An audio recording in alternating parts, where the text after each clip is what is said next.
Olá, seja bem-vindo a mais esse vídeo. Eu sou o professor Carlos. Hoje eu quero apresentar para vocês aqui uma versão da Bíblia, uma indicação de Bíblia aí para quem é cristão. Essa aqui é a Bíblia Sagrada, Almeida Corrigida Fiel, versão Almeida Corrigida Fiel, RCM, Referências, Concordâncias e Mapas, né? Essa aqui é uma Bíblia interessante porque ela é uma das poucas que ainda é feita aí tomando como base para o Novo Testamento grego o texto Recepto, não é? Que é o texto original usado pelos reformadores, né? Lá no século XV, por aí, Martim Lutero, esses caras. E aí essa daqui é uma das poucas que ainda é criada pensando-se nesse texto, né? E esse modelo aqui foi um que eu achei interessante, né? É uma Bíblia que tem uma capa aí de couro, né? Um couro marrom, em duas costuras aqui, um marrom mais escuro, um marrom mais claro. Tem esse selo aqui, né? Aqui nesse selo mesmo já diz, né? Essa palavra fiel. Fiel ao quê? Fiel aos textos originais que o tradutor dessa Bíblia aqui, né? Que foi o primeiro tradutor para o português, né? João Ferreira de Almeida, utilizou na tradução da Bíblia.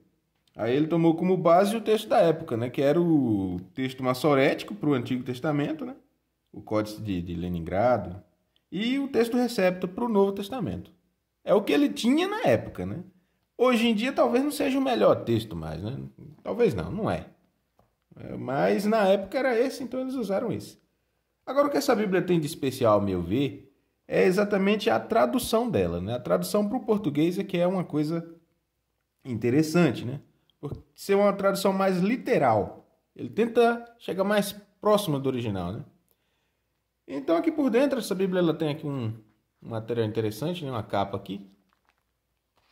Uma capa, material meio resinado. E tá aqui uma folha. A qualidade das folhas é muito legal também. É um papelzinho macio, lembra um papel manteiga. Tá aqui, né? Tá aqui de novo o selo, né? Essa palavra é fiel. E tá, vamos ver. Então, tá aqui a contracapa. Bíblia Sagrada, RCM, né? Referências, Concordâncias e Mapas. Do Velho e Novo Testamento, traduzido por João Ferreira de Almeida. Edição corrigida, revisada, fiel ao texto original.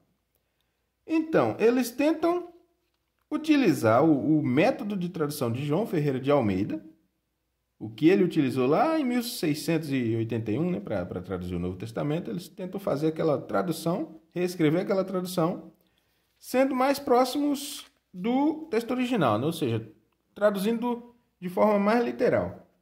Aqui você tem aqui as informações aí de edição, né? A Sociedade Bíblica Trinitariana do Brasil é a editora.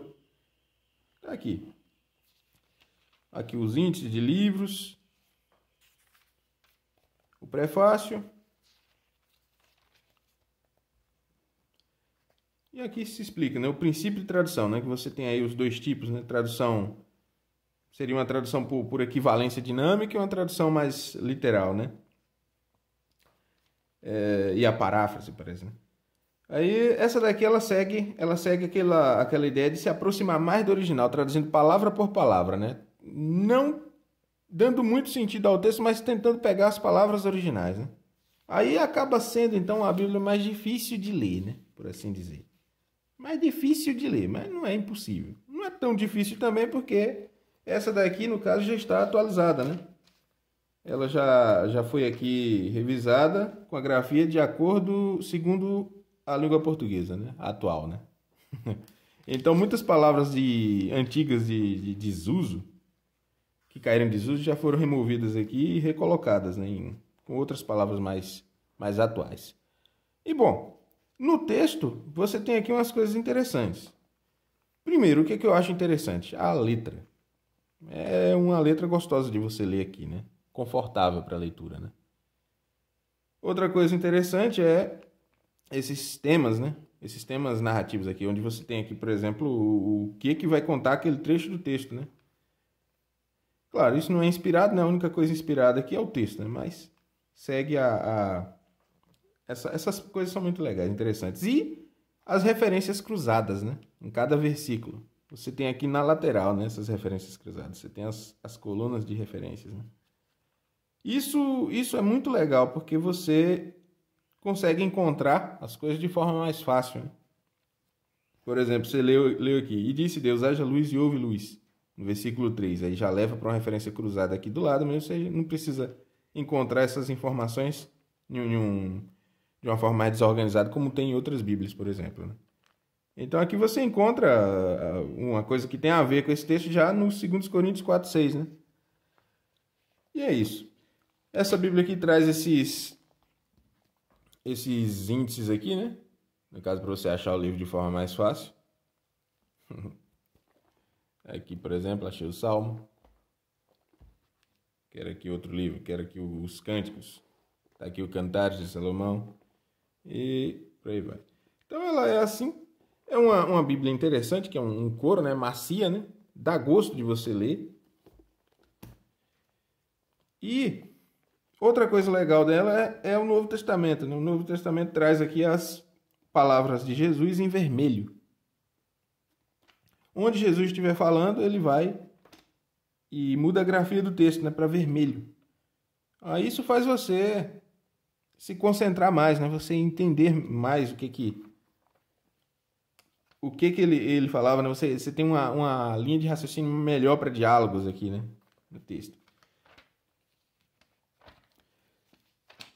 E eu acho interessante também outra coisa que eles mantiveram aqui, né? A ousadia aqui nesse livro, né? De Hebreus. O consenso atual é de que ninguém sabe quem escreveu esse livro, né? Ninguém sabe, mas aí essa Bíblia aqui, ela é um pouco mais ousada, né? E fala aqui que a epístola é do apóstolo Paulo, né? Mas enfim. Enfim, é uma boa Bíblia. Ah, sim, aqui ainda tem mais alguma coisa, tem uma concordância no final, né? Um planozinho de leitura aqui. Um glossário.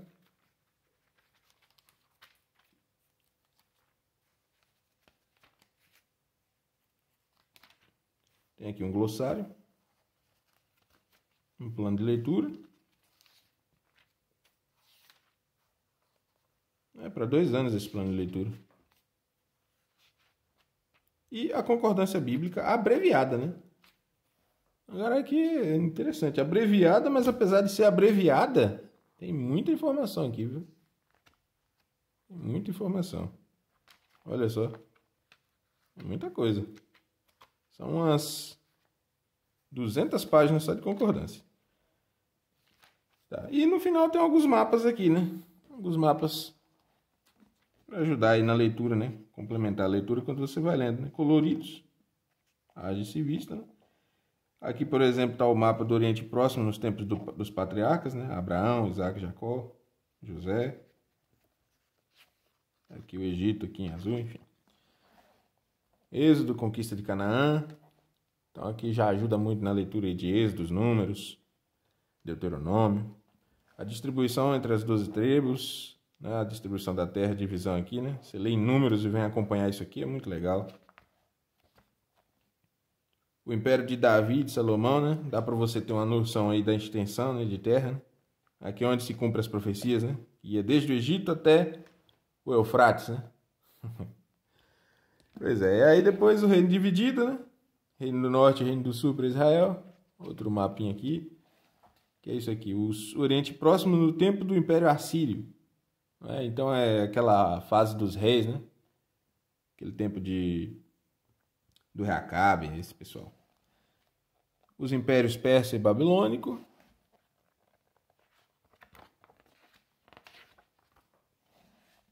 Jerusalém na época de Davi e Salomão. Aqui um mapinha também, né? O Templo de Salomão aqui, uma possível grafia do que seria ele. Jerusalém nas épocas aí de Ezequias, né? Enfim, quando você vai lendo aí o livro de Reis, você vai acompanhando isso aqui. Legal. Depois, vida e ministério de Jesus. O templo já na época de Jesus. Foi o templo lá reformado por Herodes, né? O Império Romano aí na época do Novo Testamento. Então isso aqui ajuda muito quando você vai pensar aí, por exemplo, no livro de Atos, né? Você vai dar uma lida nas cartas de Paulo, no livro de Atos, e e tentar acompanhar aqui, né, as viagens que eles foram fazendo, né? E aqui o mapa físico lá de Israel, né? Aquela região lá. E no final você tem aqui um mapa da cidade de Jerusalém, né? Hoje em dia, né? Esse hoje em dia talvez não seja uma informação tão recente, né? Não sei quando é essa Bíblia, nem vi aqui. Deixa eu ver quando foi que eles publicaram isso aqui.